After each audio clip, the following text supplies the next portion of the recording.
Dans les titres de l'actualité ce samedi 5 octobre 2024 sur Canal 3 Bénin, la Loterie nationale du Bénin fait son entrée à la bourse des valeurs régionales. Elle est la première société au Bénin et dans la sous-région dans ce secteur des jeux à avoir rempli les formalités requises pour être cotée à la BRVM. Il s'agit d'offres publiques de vente par cession de minimum 7 millions d'actions détenues par l'État du Bénin dans le capital de la Loterie nationale du Bénin, suivie d'une introduction en bourse. En quoi cette opération est réputée très opportune pour toute personne désireuse d'épargner pour l'avenir. Les précisions à suivre dans ce journal.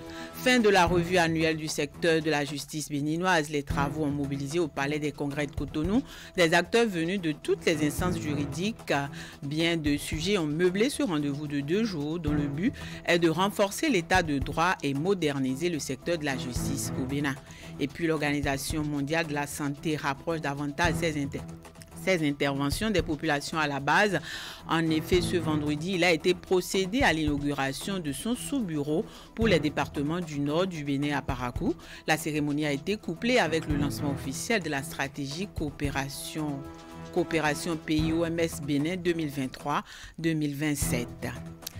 Mesdames et messieurs, c'est un plaisir de vous retrouver toujours aussi nombreux à suivre votre chaîne préférée.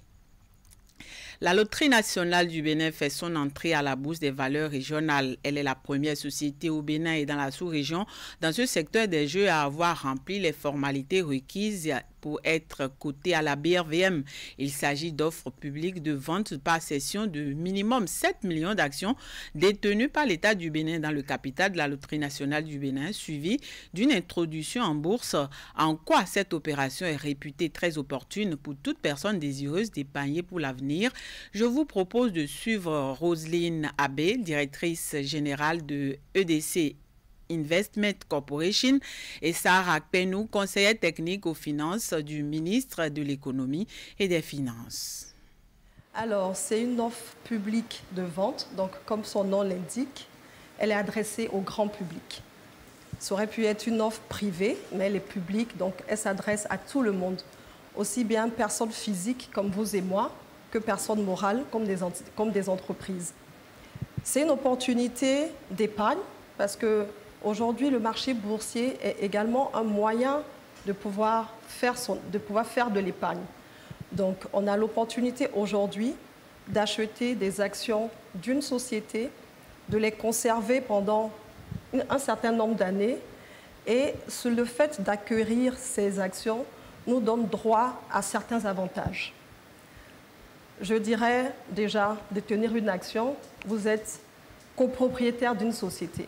Donc vous avez un droit de regard sur ce qui se passe dans cette société. Vous vous sentez impliqué.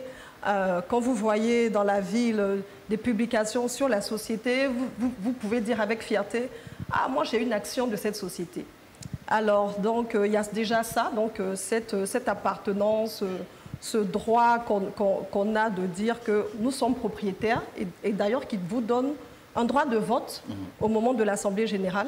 Donc vous avez droit de voter sur des résolutions et de dire à l'entreprise, je suis d'accord avec ce point, je ne suis pas d'accord avec ce point, par exemple. Ensuite, vous avez le fait de pouvoir acheter une action d'une entreprise qui est porteuse de croissance. Et alors cette évolution positive peut être une plus-value pour vous, c'est-à-dire qu'aujourd'hui, on lance l'action à 4 800. Les prévisions de la LNB nous laissent voir une très bonne croissance. Donc, si la LNB continue d'afficher cette bonne croissance, le marché sera confortable et le cours pourra évoluer de manière positive. C'est-à-dire, de 4 800, on pourra se retrouver à un montant supérieur. Donc, la différence entre votre prix d'acquisition de 4 800 et où on va se retrouver vous donne une plus-value. Et instrument qui est la monétisation des actifs publics.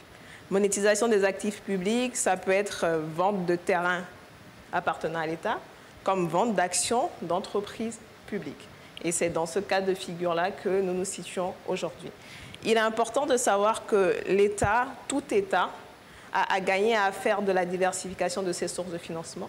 Et c'est pour ça que nous avons décidé d'introduire aujourd'hui une des plus grandes, je vais dire la plus importante aujourd'hui dans le portefeuille de l'État, qui est la Loterie nationale du Bénin, pour pouvoir déjà mettre en avant cette entreprise sur le marché régional, participer à la dynamique et à la profondeur du marché, mais également recevoir de la ressource pour pouvoir participer aux différents projets du gouvernement. Cette opération permettra de transformer des épargnes en opportunités en devenant actionnaire de la LNB et vise à promouvoir l'actionnariat populaire au profit de tous les citoyens. Roselyne Abbé, directrice générale de EDC Investment Corporation, et Sarah Akpenou, conseillère technique aux finances du ministre de l'Économie et des Finances, nous donnent ici les détails sur les dividendes que cela peut générer pour le grand public. Si l'année prochaine, la LNB décide de distribuer un montant X comme dividende. Okay. Si vous avez acheté 100 actions, vous allez multiplier ce montant X par 100 et à ce moment-là, c'est le montant que vous allez recevoir en dividende tout en conservant vos 100 actions. Maintenant, la plus-value dont j'ai parlé, c'est que 100 actions vous fait 480 000 francs.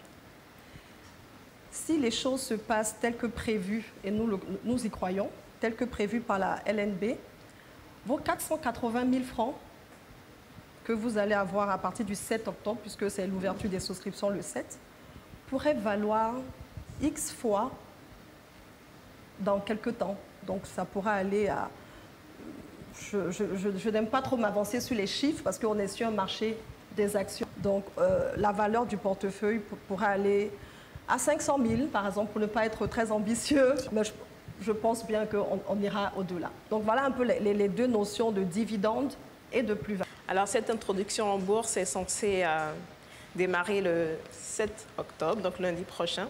Alors je ne vais pas dire introduction en bourse, mais je vais plutôt dire l'offre publique de vente. C'est-à-dire que le lancement des ventes des actions démarrera le lundi 7 octobre à travers des souscriptions et est censé s'achever le 25 octobre.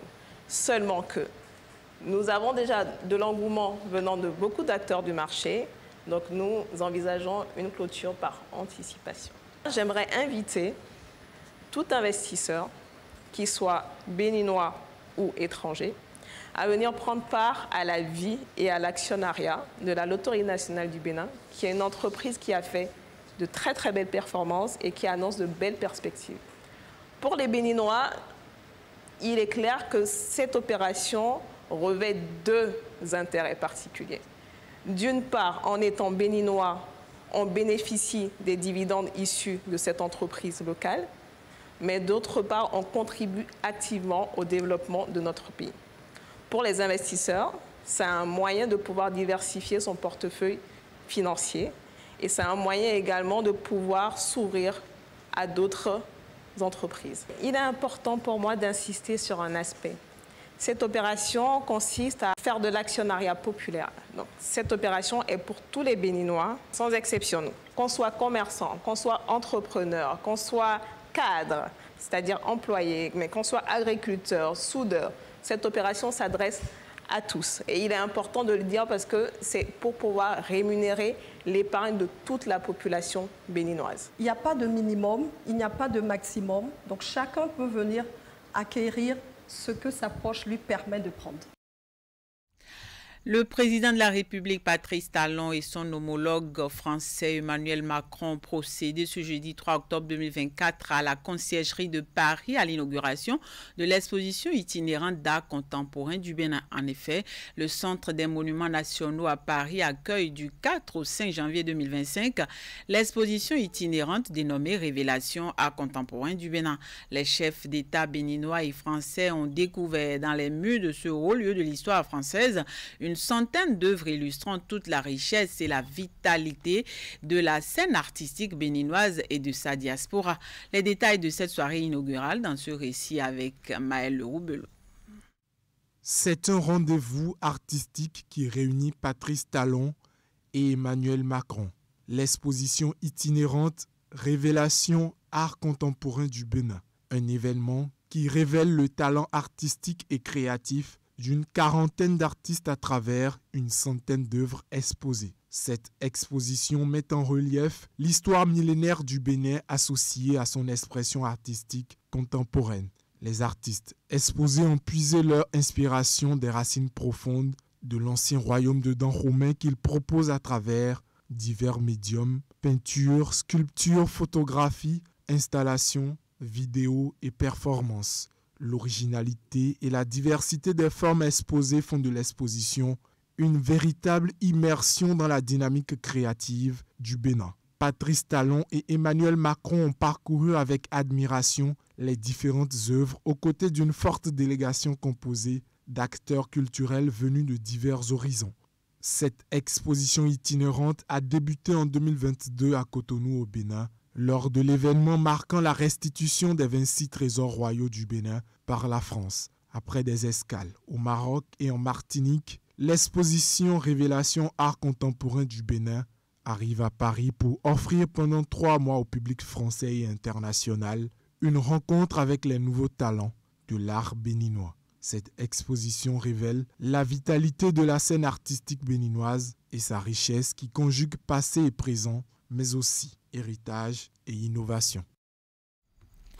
Les voix continuent de s'élever au sein de la classe politique béninoise depuis l'arrestation et puis placement sous mandat de dépôt de l'homme d'affaires béninois Olivier Bokor et l'ancien patron des sports Oswald Omeki après les différentes sorties publiques effectuées par les partis de la majorité présidentielle. C'est au tour du parti d'opposition Les Démocrates d'éclairer l'opinion publique sur sa position. Les membres de la formation politique ont à cet effet tenu dans l'après-midi de ce jeudi 3 octobre 2024 au siège du parti à Cotonou un point de presse afin d'exprimer leur souhait du maintien de l'état de droit tout en exhortant les forces de défense et de sécurité à éviter toute affiliation politique. La déclaration publique a été lue par l'ex-honorable Guy Dossou Mitokpe, porte-parole du parti. Le parti Les Démocrates suit avec une attention soutenue les événements en cours dans notre pays relatifs à l'arrestation et au placement sous mandat de dépôt de messieurs Olivier Bokor, homme d'affaires, et Oswald Omeki, ancien ministre du gouvernement du président Patrice Talon, au motif de complot contre l'autorité de l'État, de corruption, d'agents publics et de blanchiment de capitaux. Au regard de cette situation, encore entourée de mystères, le parti Les Démocrates affirme son attachement inébranlable aux valeurs d'état de droit, de démocratie et de respect des droits humains consacrés par l'historique Conférence nationale de février 1990. En droite ligne de ces valeurs, le parti est attaché au principe de dévolution du pouvoir politique par l'organisation d'élections inclusives, transparentes et crédibles. Il est recommandé aux forces armées béninoises de se déconnecter de la vie politique en vue de respecter scrupuleusement l'engagement qu'elles ont pris à la conférence nationale de rentrer dans les casernes et de s'en tenir à leur mission régalienne de défense de l'intégrité du territoire national. Et toujours dans cette affaire de coup d'État déjoué, les militants du Parti Bloc républicain de la 20e circonscription électorale qui regroupe les communes d'Apro-Misrité, d'Angbo, Adjon, Bonou et Avrancourt sont vent debout contre toute tentative d'atteinte à la sûreté de l'État sous l'égide du député Mathias Kouanou. Ils condamnent l'entreprise de déstabilisation du Bénin et réaffirment leur soutien indéfectible au chef de l'État Patrice Talon. Suivez ici leur déclaration rendue publique ce mercredi à la Maison des Jeunes d'Apro-Misrité.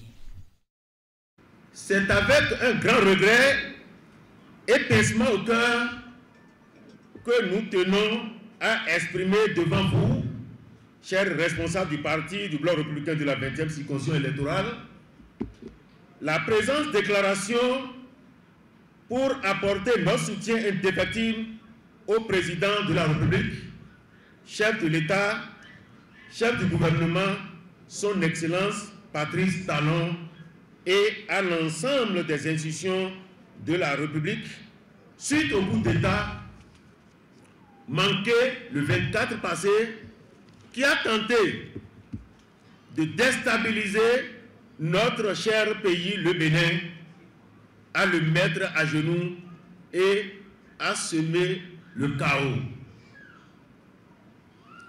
Un acte aussi ignoble et cruel dirigés contre notre démocratie, contre le programme d'action de gouvernement et contre le peuple béninois.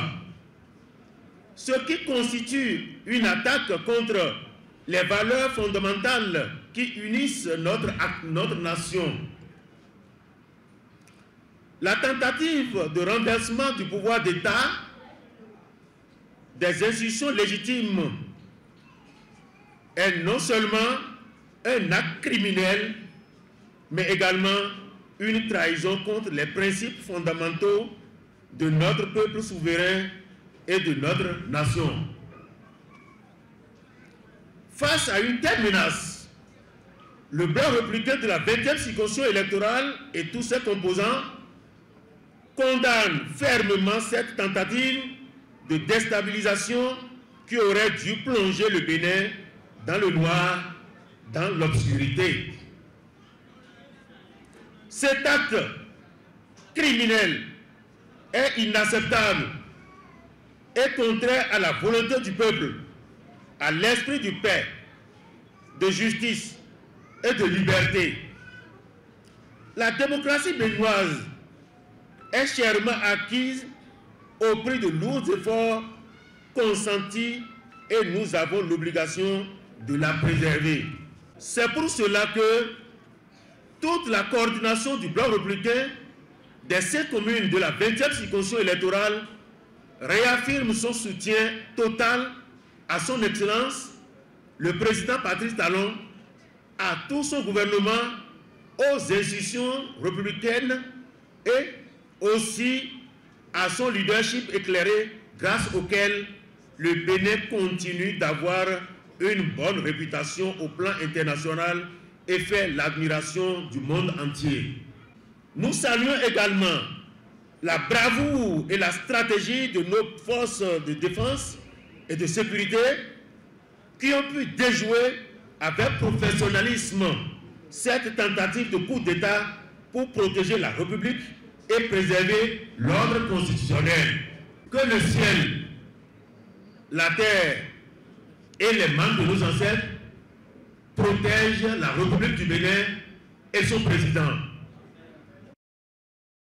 Démarré ce jeudi 3 octobre 2024, la revue annuelle du secteur de la justice béninoise a connu son épilogue. Les travaux ont mobilisé au Palais des Congrès de Cotonou des acteurs venus de toutes les instances juridiques. La transformation numérique, la réorientation de la poste sententielle et le réarmement ethnique et professionnalisme sont entre autres les sujets qui ont meublé ce rendez-vous. 2 jours de travaux qui ont pour but de renforcer l'état de droit et moderniser le secteur de la justice au Bénin. On écoute le garde des Sceaux à l'issue des travaux. Alors, au programme, on avait une revue d'activité pour voir un peu ce qui avait été fait sur l'année judiciaire 2023-2024. On avait également une revue législative et réglementaire pour dire un peu à tout un chacun, pour rappeler à tout un chacun ce qui avait été voté comme loi, ce qui avait été adopté comme décret, et par rapport à ces différents actes, leur responsabilité en termes d'application de la loi.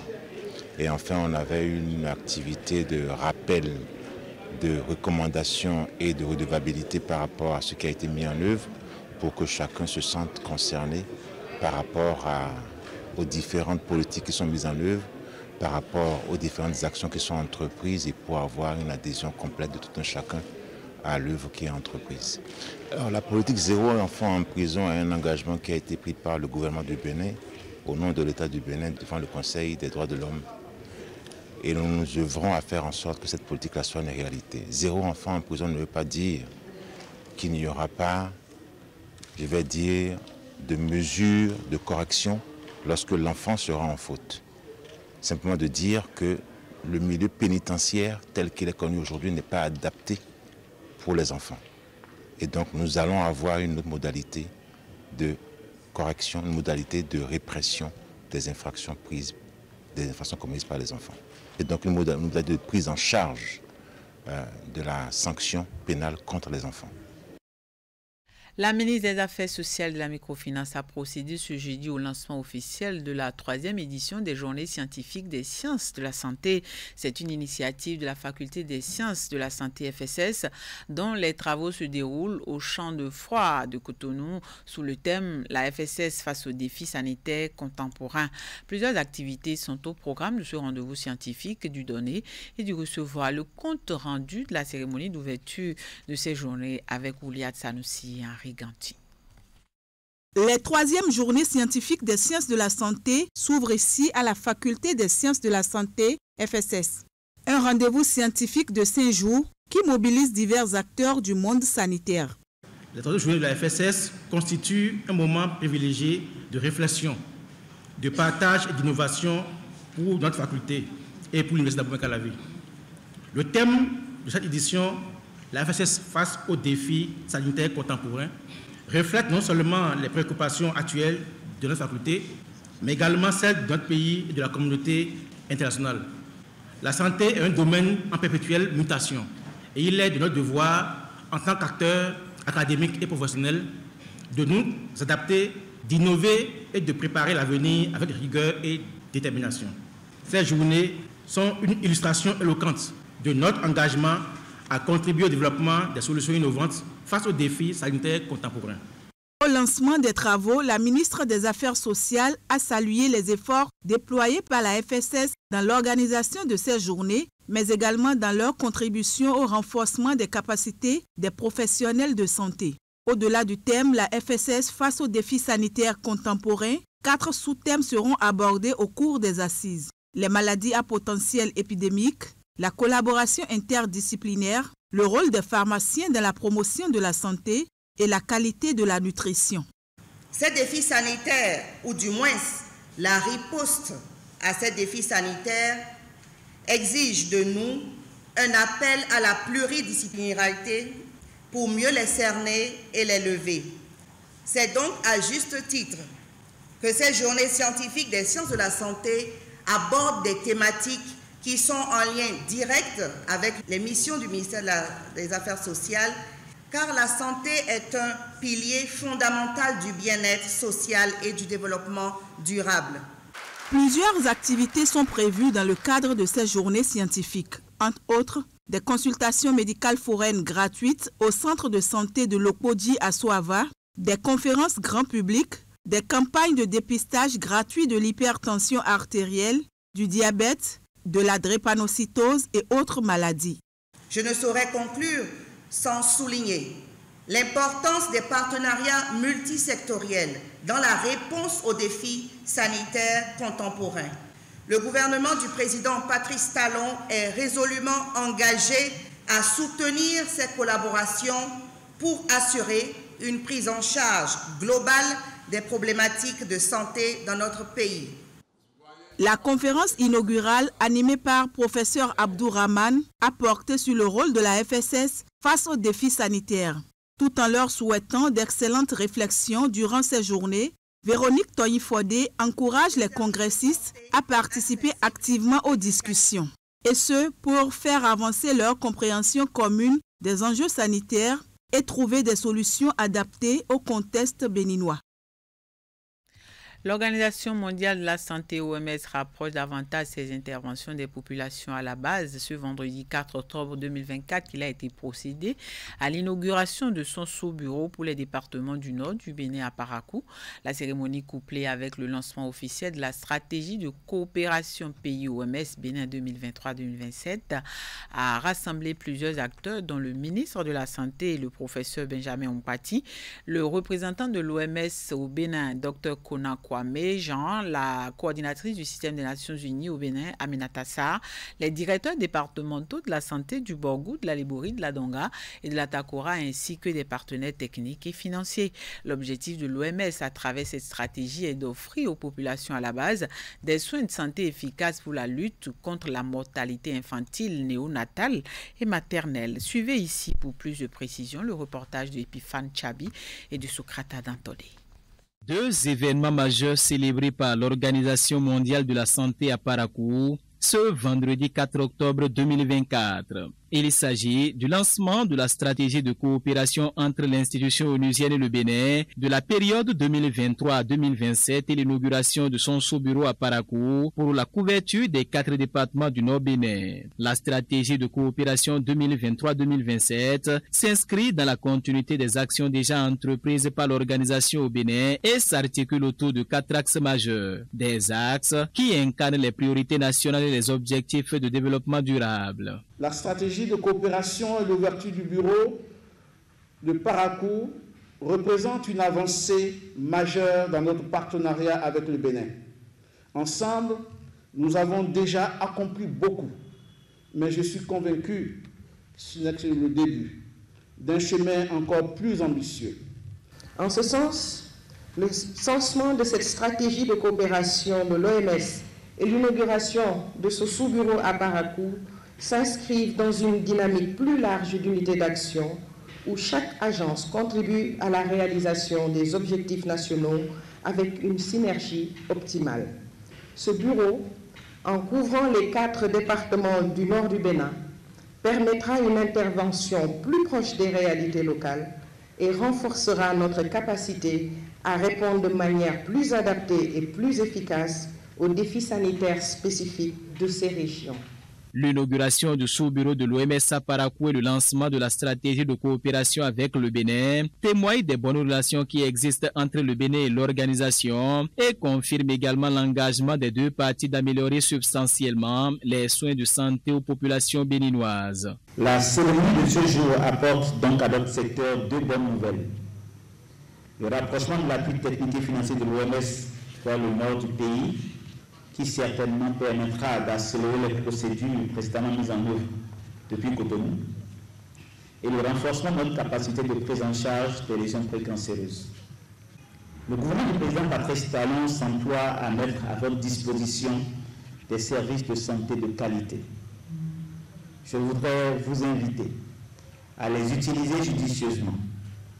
Sachez que plus tôt le problème de santé est détecté, plus grandes sont les chances de guérison et le traitement également en est moins onéreux. La cérémonie a été clôturée par un don de l'OMS à l'État béninois composé de kits d'urgence, de 2 véhicules pick-up, 12 tensiomètres et autres équipements d'une valeur de 95 600 000 francs CFA dans le cadre de l'appui au renforcement de la santé sexuelle et reproductive au Bénin.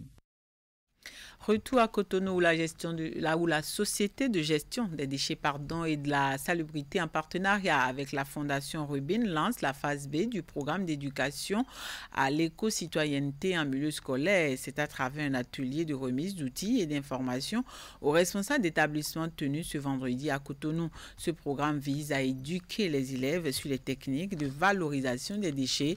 Compte rendu Hugues Vignigbe et Jocelyn Barriga. Après la phase A qui a touché 9 écoles, le programme d'éducation à l'éco-citoyenneté en milieu scolaire aborde sa phase B. Et pour ce nouveau chapitre, 20 établissements scolaires répartis dans les 5 communes du Grand Okoué sont sélectionnés. Les outils remis aux responsables de ces écoles comprennent notamment des fiches destinées à faire office de guide dans la pratique des jeux d'éducation au développement durable et des fiches pédagogiques sur l'agroécologie et le biogaz. Moment crucial de cet atelier, la présentation du PIMS et du dispositif d'accompagnement par le président de la Fondation Rubin. Donc ça donne vraiment cette possibilité aux enfants de mieux comprendre et de mieux... Mais les activités du PIMS consistent dans des jeux d'éducation au développement durable que nous déroulons dans les écoles, des jeux qui parlent du tri sélectif, qui parlent des bons gestes, des bons comportements. Nous avons également un livre de contes que nous avons édité à l'endroit des enfants. Nous avons des biogaz, des biodigesteurs que nous installons dans les écoles pour inciter justement les apprenants à s'intéresser à la valorisation des déchets, notamment les déchets organiques. Quand nous avons eu cette opportunité donc, de participer à ce nouveau projet, c'est une chance pour nous pour accroître un peu tout ce que nous avons déjà capitalisé avec la DGD sur le programme Via Don Bosco afin de pouvoir éduquer mieux nos enfants, nos apprenants, à prendre soin de l'environnement. Ciblant les apprenants du primaire et du secondaire, le PIMS bénéficie de l'appui du ministère des Enseignements secondaires, techniques et de la formation professionnelle. Au niveau du ministère, nous sommes en train de mettre, c'est en cours, une convention partenariat entre ce projet et notre ministère. Il y a déjà des curricula et je pense que d'ici là, les directions qui sont en charge de d'abord la conception et l'utilisation aussi vont se mettre à la disposition du projet pour que déjà à travers les modules nous puissions voir comment intégrer sans impacter de façon négative le déroulement des cours. La phase B du PIMS couvre la période octobre-décembre 2024, sachant que la phase C, qui n'est rien d'autre que la dernière, démarre en janvier pour s'achever en mai 2025. Par ce programme, la SGDS et son partenaire ambitionnent de faire des élèves des citoyens engagés pour un monde respectueux de l'environnement. C'est en train de se passer. Dans le domaine de l'éducation, les élèves du collège d'enseignement général de Veki, dans la commune de Soava, peuvent désormais apprendre dans de bonnes conditions. Ils bénéficient d'un module de 3 salles de classe équipées. C'est un don de la Fondation MTN avec le soutien de ses partenaires. L'infrastructure a été inaugurée en présence des responsables de la Fondation et du maire de la commune de Soava. C'est sans doute la plus belle manière de démarrer l'année scolaire au Collège d'enseignement général de Veki. Nous sommes dans la commune de Soava ce 3 octobre 2024. Un jeudi matin, pas comme les autres, pour apprenants et enseignants de cette école dont les conditions d'études n'étaient pas reluisantes, et voici la solution que leur apporte la Fondation MTN. Un module de 3 salles de classe entièrement meublées. Au ciseau pour la coupe de ruban, le maire et son équipe ainsi que les responsables de la Fondation MTN.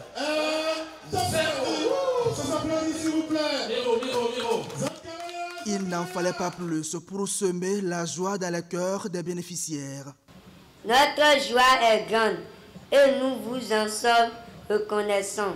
Nous sommes conscients de cet acte d'envergure que vous venez de poser.